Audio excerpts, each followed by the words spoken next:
TBC. Dan bagaimana videonya kaum muslimin? Coba kita langsung saja simak sama-sama. Sudah pernah saya jelaskan, Rasulullah SAW adalah guru kita. Sepakati dulu poin ini. Tidak ada guru bagi umat Islam siapapun yang syahadat kecuali Nabi Muhammad SAW. Ini disepakati dulu. Semua dai dan ulama adalah pewaris beliau. Artinya harus mewariskan ilmu yang beliau ajarkan. Apa yang diajarkan itu yang disampaikan ke umat. Yang tidak diajarkan mereka larang agar dikerjakan. Kan begitu mestinya. Ini kaidahnya dulu. Masalah kasus ada orang imam pimpin doa setelah sholat, jangan dibahas doanya. Doa adalah ibadah. Tapi begini, sebelum anda kerjakan satu ibadah, tanya, saya mau ziarah kubur. Jangan ziarah kubur sebelum anda tanya bagaimana Rasulullah SAW ziarah kubur, agar jangan anda buat-buat ziarah kubur itu. Adanya orang taruh kembang di kuburan, siram air, buat batu nisan, pasang lampu, baca zikir-zikir di sana, karena dia mau ziarah kubur semaunya sendiri. Tidak bisa. Anda muslim, punya kiai, punya Rasulullah SAW, suri tauladan kita, uswatun hasanah. Tanya Rasulullah ziarah kubur bagaimana? Rasulullah SAW dalam hadis Bukhari menziarahi kubur Baqi. Datang, memberikan salam, mendoakan mereka, pulang. Nggak ada lagi yang lain. Nggak pernah Nabi SAW bawa kembang, siram kuburan karena sudah kering. Padahal Madinah panas, 50 derajat, pecah-pecah tanahnya. Ada istilah di Indonesia, kalau tanahnya pecah, kesin lagi diazab di bawah, kasih air, kasih kembang biar wangi, biar ditaruh kembang yang paling mahal. Kalau dia ahli maksiat tetap disiksa di bawah, gitu kan? Jadi nggak bisa itu patokannya. Mau sholat, jangan pernah sholat dulu. Tanya Rasulullah sholat bagaimana, belajar 5 menit bisa. Oh rukunya begini, sujudnya begini, sama. Baru Allah terima. Tujuan Nabi SAW diutus untuk apa? Untuk dicontohi, diciplak hidupnya. Cara makannya, cara tidurnya, berpakaian, bahkan cara jalannya saja. Para sahabat contohnya, Nabi jalan begini. Bukankah ada hadis yang mengatakan, sahabat berkata, Rasulullah SAW kalau jalan seperti orang turun dari bukit. Mereka sampai membahasakan itu. Rasulullah pernah keluar kepada kami, menyisir rambutnya dengan rapi ke arah sebelah kanan belakang. Ditunjukkan, gitu kan? Rasulullah SAW menyukai ini. Rasulullah SAW memakan dengan cara begini. Diajarkan kepada kita semua agar kita contohin. Yang jadi masalah bagi kita ini, kita selalu mau buat apa-apa yang tidak diperintahkan oleh Nabi SAW. Selalu alasannya baik. Sekarang kasus berdoa setelah sholat. Doa adalah ibadah, nggak ada masalah doa. Tapi kalau kita mau ikat antara sebuah ibadah dengan ibadah yang lain, tanya dulu, Rasulullah pernah ikat nggak? Pernah pertemukan nggak?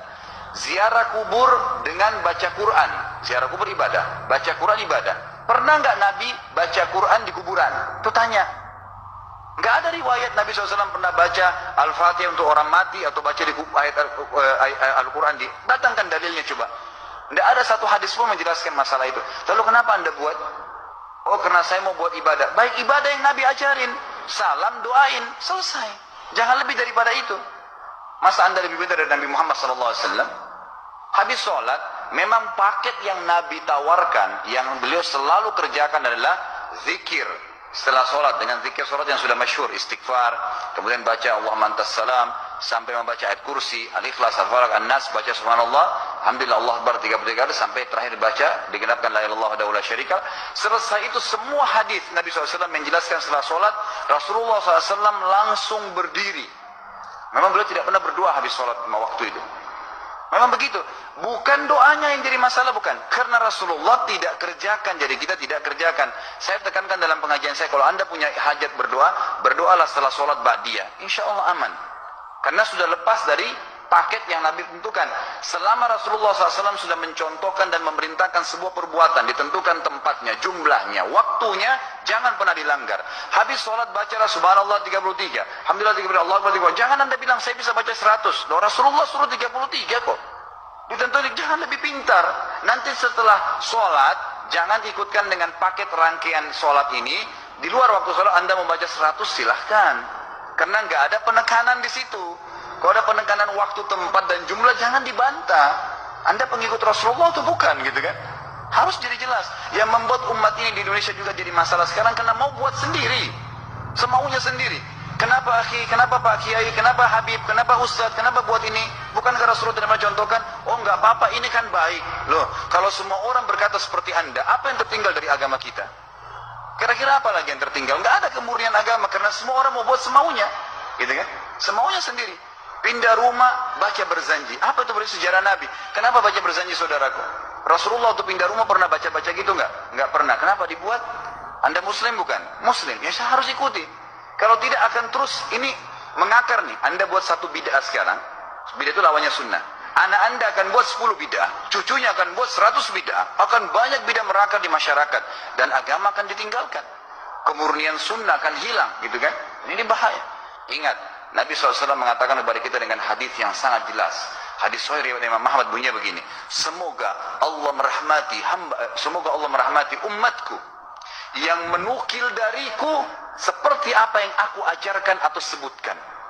Sampai ulama hadis mengatakan Nabi ucapin habis sholat astagfirullah, maka sahabat tidak ada berani menambah azim. Nggak ada sahabat yang bilang astagfirullah azim habis sholat, nggak ada. Astagfirullah saja karena Nabi ucapin itu. Mereka mengakui tidak lebih pintar daripada Nabi SAW. Kenapa kita harus tambah? Astagfirullahaladzim, wali walidayya, wali muslimin, panjang. Dari mana ini semua? Ditambah-tambah, diembel-embelin, kenapa? Akhirnya keluar dari ajaran Nabi Muhammad SAW. Ini masalah gitu kan? Kenapa harus dilakukan? Peringatan maulid Nabi sudah sering saya ingatkan. Anda tanya semua yang buat maulid, kapan maulid itu sejarahnya ada? Semua buku sejarah menjelaskan tahun 230 Hijriah. Nabi meninggal tahun berapa? 11 Hijriah. Gitu kan? 11 Hijriah. Lalu kenapa harus ada dilakukan? Dan dari mana sejarahnya? Yang membuat pertama adalah orang-orang Syiah. Sejarahnya jelas dari Fatimiyah. Semua buku sejarah sepakat mengatakan bahwasanya maulid munculnya di zaman Fatimiyah. Dinasti Fatimiyah, orang-orang Syiah di Mesir, gitu kan? Dan mereka punya 6 macam maulid yang sampai hari ini masih dikerjakan di Iran. Ada maulid Nabi SAW, Hasan, Husain, Ali, Fatimah, dan raja mereka. Sampai hari ini masih ada. Kenapa orang-orang waktu baca maulid, baca salawat sambil berdiri pegang tangannya taruh di dada? Karena keyakinan orang Syiah, ruhnya Nabi SAW sedang lewat. Anda tahu nggak itu? Banyak orang kita buat tidak tahu. Yang penting bahasa Arab ikut saja, gitu kan? Tidak bisa. Nabi SAW tidak pernah rayakan. Pernah ada yang bilang sama saya, Ustaz, kan Nabi SAW pernah bilang, waktu ditanya tentang puasa Senin, beliau mengatakan hari itulah aku dilahirkan. Terus kenapa? Berarti boleh merayakan ulang tahun hari Senin, gitu kan? Tidak. Nabi SAW cuma menginformasikan bahwasanya beliau lahir di hari Senin. Dan beliau tidak pernah ngumpulin sahabat untuk baca bersama-sama, merayakan hari raya. Beliau tidak pernah. Kalau itu benar, Nabi nggak bakal tinggalkan kok.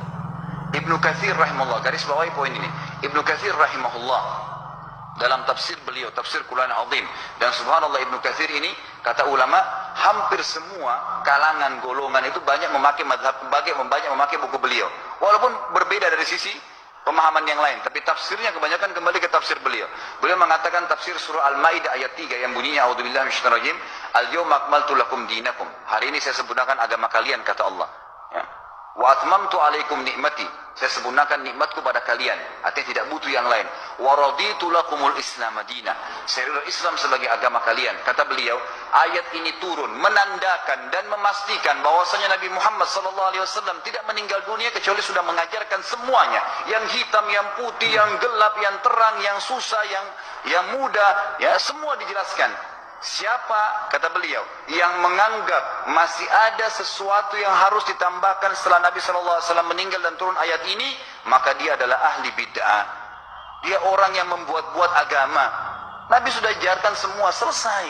Jangan ditambah, jangan dikurangin. Kita tidak lebih pintar dari Nabi SAW.